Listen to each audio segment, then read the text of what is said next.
History media TV के मुअज़्ज़ज़ नाज़रीन, अस्सलाम वालेकुम। नाज़रीन, सल्तनत उस्मानिया न सिर्फ 3 बड़े आज़मों पर फैली एक अजीम तरीन सल्तनत थी, बल्कि 650 साल तक दुनिया में कायम दायम रही। ये सल्तनत अपने आगाज़ से लेकर अख्ताम तक न सिर्फ अंदरूनी बल्कि बैरूनी दुश्मनों से भी नबर्द आजमा रही और मुख्तलिफ साजिशों और गद्दारों ने इसे कमज़ोर करने में कोई कसर ना छोड़ी। आज हम आपको सल्तनत उस्मानिया के 6 ऐसे गद्दारों के बारे में बताएंगे जिनकी वजह से न सिर्फ सल्तनत उस्मानिया को नुकसान हुआ बल्कि सल्तनत उस्मानिया इख्तिताम पजीर हो गई और इस तरह 650 साल अजीम दौर का इख्तिताम हो गया। नंबर 1, अमीर सादुद्दीन कोपेक। तुर्क तारीख के मुताले से पता चलता है कि अमीर सादुद्दीन कोपेक गद्दारों में सरफहरिस्त है और आज भी इसके नाम के साथ कोपेक लिखा जाता है और तुर्क ज़बान में कोपेक का मतलब है कुत्ता। सादुद्दीन कोपेक सल्जूक सल्तनत में एक इंतज़ामी ओहदा का मुंतज़िम था और इस वक्त सल्तनत उस्मानिया सल्जूक सल्तनत के मातहत थी। सादुद्दीन कोपेक 2 सल्जूक सुल्तानों के दौरे हुकूमत में अहम ओहदों पर तैनात रहा और बुनियादी तौर पर वो एक माहिर तामीरात था। सुल्तान अलाउद्दीन कैकबाद अव्वल ने सादुद्दीन कोपेक को अपने ख़ास वज़ीर की हैसियत दे रखी थी, मगर इस शख्स को इक़्तिदार के लालच की हवस ने बगावत पर उकसाया। वो वज़ीर से सुल्तान बनना चाहता था और इस मकसद की खातिर उसने दुश्मनों से साजबाज शुरू कर दी। जो भी उसके रास्ते की रुकावट बना उसने उसे मौत के घाट उतार दिया। उसने सल्जूक सल्तनत को तोड़ने के लिए बाज़ंतीनियों, सलीबियों और मंगोलों से मरासम बढ़ाए और सल्जूक सल्तनत की जड़ें खोखला करना शुरू कर दी। तारीख़ के मुतालिया से पता चलता है कि कई कबीला जो कि सल्तनत उस्मानिया की बुनियाद था, उस पर मंगोलों के हमले भी सादुद्दीन कोपेक की इमा पर होते थे, क्योंकि कई कबीला सल्जूक सल्तनत का मजबूत तरीन इत्तेहादी था। तख्त नशीनी के लालच में सादुद्दीन कोपेक ने सुल्तान अलाउद्दीन कैकबाद को जहर देकर मार दिया और उसका बेटा गयासुद्दीन जब तख्त नशीन हुआ तो कोपेक ने तख्त नशीनी की अपनी कोशिशें जारी रखीं। जब सुल्तान गयासुद्दीन को सादुद्दीन की मकाराना चालों का पता चला तो उसने उसको कत्ल करवाकर उसकी लाश लोहे के पिंजरे में डालकर कैकबाद महल के दाखिली दरवाजे पर लटका दी। नंबर 2, दुंदार बे। उस्मानी ख़ानदान में बगावत के जुर्म में कत्ल होने वाले इब्तदाई अफराद में दुंदार बे का नाम भी सरफहरिस्त है। वह तारीख़ के मशहूर किरदार अर्तुगरुल गाजी का भाई और खिलाफत उस्मानिया के बानी उस्मान गाजी का हकीकी चचा था। खिलाफत उस्मानिया के क़याम के बाद दुंदार बे पर गद्दारों और फ़ौज में मायूसी फैलाने के इल्ज़ाम में मुकदमा चला। तारीख़ के मुताबिक साल 1280 के बाद दुंदार बे खुद सल्तनत उस्मानिया का सरदार बनना चाहता था और गद्दारी साबित होने पर उसे सगे भतीजे उस्मान गाजी ने तीर मारकर कत्ल कर दिया था। ताहम सारे मौरखीन इस बात पर मुत्फिक नहीं है, यानी कत्ल की राय में इख्तलाफ है, जबकि कुछ किताबों में ये भी मौजूद है कि उस्मान गाजी ने दूरअंदेशी से काम लेते हुए अपने चचा को कत्ल कर दिया था ताकि मुस्तकबिल में वो सल्तनत उस्मानिया के लिए ख़तरा ना बन जाए।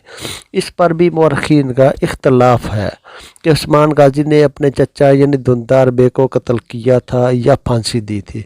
इस बारे में तारीख़ खामोश है, मगर मजमूई तौर पर दुंदार बे को उस्मान गाजी ने खुद ही तीर मारकर कत्ल कर दिया था। नंबर 3, खाइन अहमद पाशा।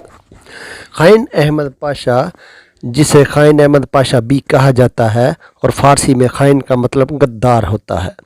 अहमद पाशा एक उस्मानी गवर्नर और रियासतकार था जो 1523 में मिस्र का गवर्नर बना। जब सुल्तान सुलेमान आज़म अल कानूनी ने उसकी जगह उसके हरीफ पारगुल इब्राहिम पाशा को वज़ीर आज़म बनाया तो वो मायूस हो गया और उसने उस्मानी सल्तनत से खुद मुख्तारी का ऐलान करके सुल्तान मिस्र होने का ऐलान कर दिया।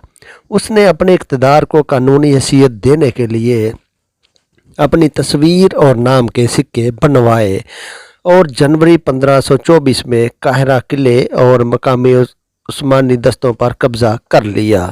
ताहम इसके बरतरफ करदा उसके दो अमीरों ने हमाम में उस पर कातलाना हमला किया, मगर खुशकिस्मती से वो बच निकला और काहिरा से फरार हो गया। बिलाखिर उस्मानी हुकाम ने उसे पकड़ लिया और उसका सर तन से जुदा कर दिया गया। उसकी बगावत ने नौज़ायदा मिस्र में एक मुख्तसर मुद्दत के लिए अदम इस्तेहकाम की सूरत हाल पैदा कर दी थी, जिसे पारगली इब्राहिम पाशा ने मिस्र का दौरा करके ख़त्म किया। नंबर 4, कारा दाऊद पाशा। नाजरीन, कारा दाऊद पाशा या खाइन दाऊद पाशा, जैसे दाऊद पाशा गद्दारी के नाम से भी जाना जाता है, एक उस्मानी सियासतदान था जो कि 1622 में अपने बहनोई सुल्तान मुस्तफ़ा अव्वल के दौर में सल्तनत उस्मानिया का मुख्तसर तौर पर ग्रैंड वज़ीर बना। वो बोस्निया आइलैंड में साल 1570 में पैदा हुआ। उसने 1604 में सुल्तान मुस्तफ़ा सालिस की बेटी दिलरुबा सुल्तान से शादी की थी। वो पहले रोमेलियन का बेलरे और बाद अज़ां वज़ीर मुकर्रर हुआ। सुल्तान मुस्तफ़ा अव्वल की वालिदा और उसकी अपनी सास के असर व रसूख की वजह से उसे मई 1622 को ग्रैंड वज़ीर मुकर्रर किया गया। सुल्तान उस्मान सानी के हुकूमत, बगावत और सुल्तान उस्मान सानी की फांसी में कारादार पाशा का ही हाथ था। ताहम उससे 13 जून 1622 को बर्खास्त कर दिया गया, क्योंकि उसने सल्तनत से गद्दारी करके सुल्तान मुस्तफ़ा की तस्दीक के बगैर सुल्तान उस्मान को फांसी दे दी थी। यानी सुल्तान उस्मान को बगावत पर उकसाया था और सुल्तान उस्मान को मखसूस महज 17 साल की उम्र में कत्ल कर दिया था।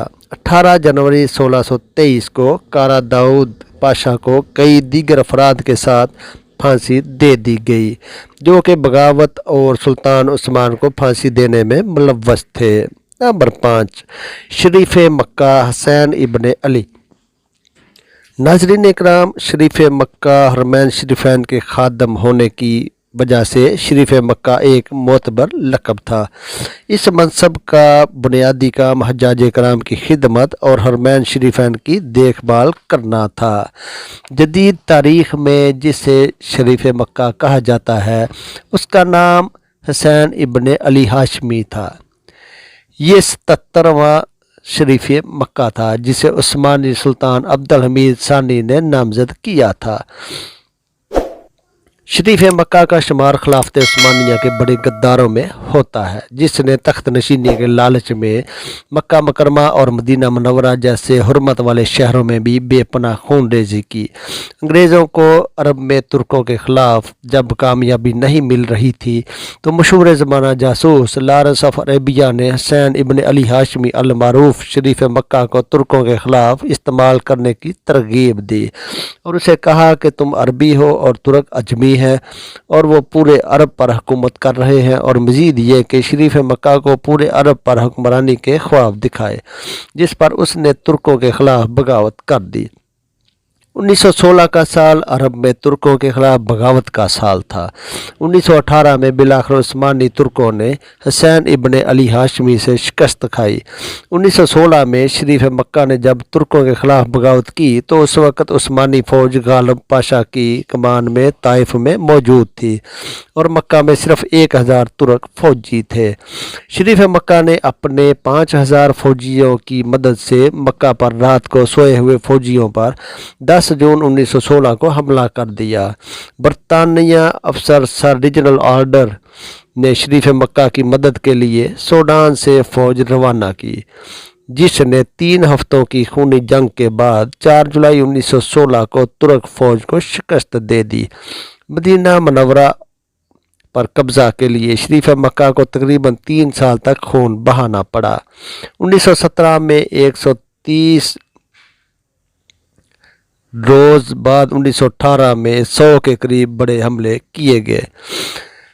20 अप्रैल 1918 तक 300 बम मदीना पर बरसाए गए। अंग्रेज़ों की मदद से सल्तनत उस्मानिया को शिकस्त देने के बाद 13 जनवरी 1919 को शरीफ मक्का की फातह अफवाज मदीना में दाखिल हो गई और उन्होंने 12 दिन तक मदीना में लूट मार की। 1913 में शरीफ मक्का ने खुद को खलीफा कहलवाना शुरू कर दिया। उससे पहले खलीफा कहलवाने का अख्तियार सिर्फ और सिर्फ उस्मानी खलीफा को हासिल था। शरीफ मक्का की ख़ानदान के खिदमात के पेश नज़र अंग्रेज़ों ने उसके एक बेटे फैसल को इराक़ का बादशाह बनाया और दूसरे को उर्दन का बादशाह बना दिया।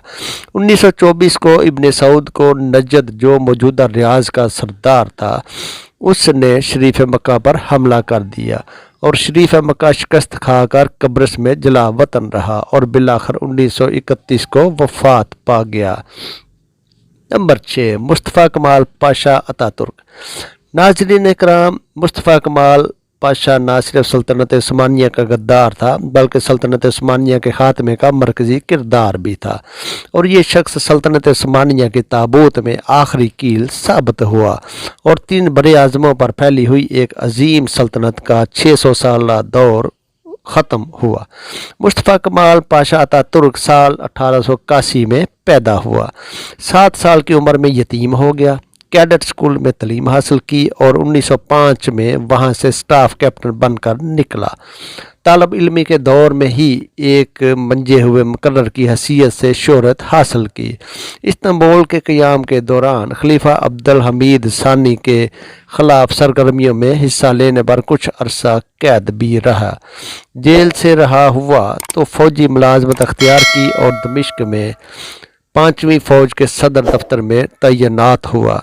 उस दौर में खुफिया तंजीम से उसका रब्ता हुआ और वो नौजवान तुर्क लोगों से मिलकर तुर्की की निशात सानिया के लिए काम करने लगा। 1908 के इनकलाब तुर्किया के बाद कुछ अरसा के लिए सियासत से अलहदगी अख्तियार कर ली। जंग अतालिया और जंग बल्कान में मुख्तलिफ महाज़ों पर फ़ौजी खिदमात सर अंजाम दी और अपनी हाज़र दिमागी के बायस शोहरत हासिल की। पहली जंग अज़ीम शुरू हुई तो सोफिया में मिलिट्री अताशी के ओहदा पर फाइज था। उसकी दरख्वास्त पर उसे जंगी खिदमात सुपुर्द की गई। साल 1915 में अंग्रेज़ों और फ्रांसीसियों के ख़िलाफ़ आबनाए बास फोर्स पर ज़बरदस्त मुदाफ़ियत की, जिस पर उसे जनरल के ओहदा पर तरक्की दी गई। 1916 में रूस को शिकस्त देकर तुर्की का मकबूजा इलाका आज़ाद कराया। 5 जुलाई 1917 में 7वीं फ़ौज का कमांडर मुकर्रर हुआ। 20 अक्टूबर 1918 को वाहिदा अमन पर दस्तखत किए। इसके बाद 7वीं फ़ौज को तोड़ दिया गया। इसके बाद मुस्तफ़ा कमाल अतातुर्क को वापस इस्तांबुल बुला लिया गया। उस वक़्त सल्तनत उस्मानिया के खलीफा वहीदुद्दीन तख्त नशीन थे।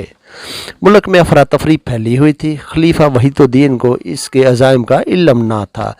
उन्होंने मुस्तफ़ा कमाल अतातुर्क को 9वीं फ़ौज का इंस्पेक्टर जनरल मुकर्रर कर दिया, जिसका काम बाकी मानदा फ़ौज से हथियार वापस लेना था, मगर इसके बरअक्स उसने तंजीम मकारमत की तंजीम साजी शुरू कर दी।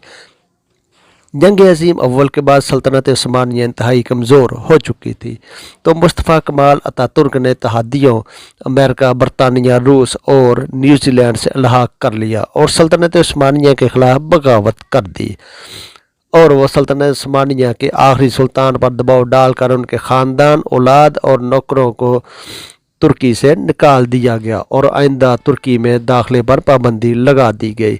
इस तरह 3 बड़े आज़मों पर फैली सल्तनत उस्मानिया टूट गई। सल्तनत उस्मानिया टूटने से 40 नए ममालिक मार्ज वजूद में आए और सल्तनत उस्मानिया का मरकज़ यानी दारुल हुकूमत अनातोलिया तुर्की के नाम से दुनिया नक्शे पर उभरा और यूँ दुनिया से धोखा और गद्दारी का मुर्तकिब मुस्तफ़ा कमाल अतातुर्क जदीद तुर्की का बानी और पहला वज़ीर आज़म मुकर्रर हुआ और अजीम इस्लामी इक़दार का हामिल ये खिता एक सेकुलर मुल्क बन गया। मुस्तफ़ा कमाल अतातुर्क के दौरे हुकूमत में तुर्की में अरबी ज़बान की तालीम व तदरीस पर मुकम्मल पाबंदी आयद कर दी गई। अरबी में मस्जिद में अज़ान देना भी मना कर दिया गया। सैकड़ों उलमा जिन्होंने इख्तलाफ किया उनको फांसी दे दी गई। ترکوں کو حج عمرہ سے روکا جاتا تھا، لوگ چھپ چھپا کر نماز ادا کرتے تھے، اگر کسی شخص کی جیب سے اسلامی جنتری بھی مل جاتی تو اسے سزا دی جاتی۔ حجاب پر پابندی لگا دی گئی تھی۔ آیا صوفیہ کو مسجد سے میوزیم بنا دیا گیا، لوگ سرعام شراب نوشی کرتے تھے۔ مصطفیٰ کمال اتا ترک جگر کے مرض میں مبتلا ہو گیا، 2 سال بیمار ہو کر 11 نومبر 1938 کو فوت ہو گیا۔ اس کی نماز جنازہ کے بارے میں بڑے اختلافات پیدا ہو گئے۔ وزیر اعظم چاہتے تھے کہ اس کی نماز جنازہ نہ پڑھی جائے، جبکہ آرمی چیف کہتے تھے کہ اس کی نماز جنازہ پڑھی جائے۔ اس طرح کچھ لوگوں نے اس کی نماز جنازہ ادا کی اور اس طرح اس غدار کا عبرتناک انجام دنیا کے سامنے ہوا۔